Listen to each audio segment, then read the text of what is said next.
শিৱৰাত্ৰি দিনটোত খুটা ভাংবোৰ খাই লৈ নিজে হাঁহিহে আছে নে কান্দিহে আছে নিজেই ধৰিব পৰা নাই সি।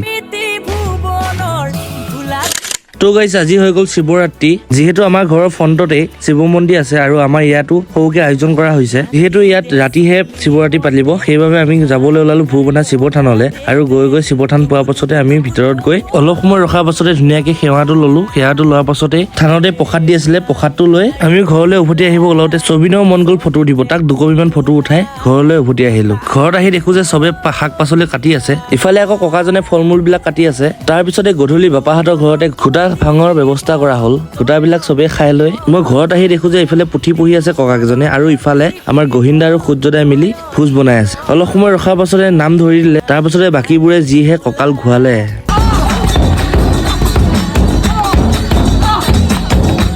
তেনেকৈ নাম শেষ হোৱাৰ পাছতে চবকে বহি পেলাই ভোজ ভাত খাবলৈ দিলে আৰু এনেকে ভাত খাই পেলাই চবেই ঘৰা ঘৰি গ'ল। আৰু এইখিনিতে আপোনালোকক বহুত বহুত ধন্যবাদ, কাৰণ মোৰ চেনেলটোত ছাবস্ক্ৰাইবাৰ 5000 কৰি দিলে আপোনালোকে। সেইবাবে আপোনালোককো বহুত বহুত ধন্যবাদ দিলো। আজি মিনি ব্লগটো ইমানে আছিলে। যদি চাই ভাল পালে লাইক কমেণ্ট শ্বেয়াৰ কৰি দিব।